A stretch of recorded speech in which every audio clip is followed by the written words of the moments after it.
कोल्हापुरातील काँग्रेस स्वाभिमानी संघटना व शिवसेना उभाटा पक्षाच्या वतीने आज काँग्रेस पक्षाचे जिल्हाध्यक्ष व आमदार सतेज पाटील यांच्या कोल्हापुरातील अजिंक्य तारा कार्यालयात जिल्हा परिषद पंचायत समितीचा गटनेता निवड प्रक्रिया संपन्न झाली। जिल्हा परिषदेच्या गटनेतेपदी एकनाथ पाटील करवीर पंचायत समिती, रवींद्र पाटील गगनबावडा, राजेश पाटील आणि राधानगरी पंचायत समितीच्या गटनेतेपदी मोहन पाटील यांची निवड करण्यात आली। त्यानंतर नूतन पदाधिकाऱ्यांचा पुष्पगुच्छ देऊन सत्कार करण्यात आला।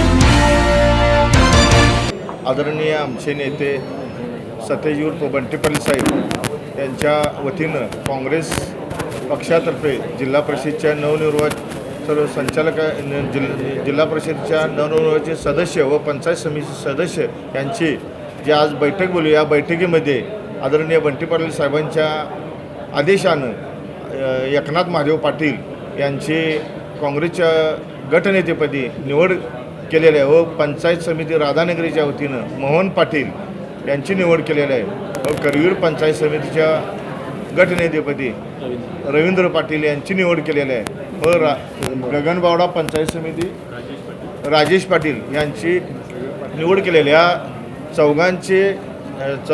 चौघांची निवड आदरणीय काँग्रेस पक्षाच्या वतीनं आपण आज जाहीर करत आहे आणि जे मी जाहीर केली ही आदरणीय बंटी पाटील साहेब यांच्या आदेशानुसारच जाहीर केलेलं आहे। एवढंच मी आपल्याला सांगू इच्छित आहे। कोल्हापूर जिल्हा परिषद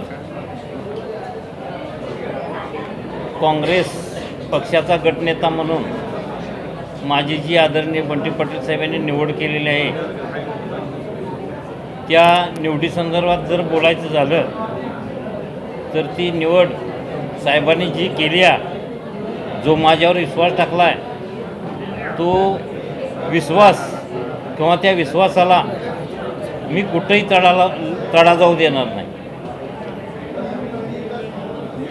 जुने अनुभवी सदस्य माझ्याबरोबर आहेत, त्यामुळं नवीन जे काही सदस्य आहेत त्यांना घेऊन एकत्रितपणे जाण्याचं काम आम्ही नक्कीच या जिल्हा परिषदेमध्ये जाऊ आणि जिल्हा परिषदेमध्ये जे काय आमच्या ग्रामीण भागाच्या समस्या असतील, जे काय ग्रामीण भागाचे प्रश्न असतील ते तडीपार नेऊ अशा पद्धतीने मी माझं गटनेता म्हणून कामकाज करेन। आपल्या ग्रामीण भागात ज्या काही समस्या आहेत आणि ज्या समस्या आमच्यासमोर आल्या की त्या ग्रामपंचायतीकडून प्रस्ताव घेऊन आम्ही ते प्रथमतः आमच्या मार्गाने जिल्हा परिषदेमध्ये आणेन। जर ते जिल्हा परिषद सदस्य जर अतिशय कार्यक्षम असले तर ग्रामीण भागात फिरून आपल्या काय समस्या आहेत ते प्रस्ताव आम्ही अग्रक्रमाने जिल्हा परिषदमध्ये नेईन।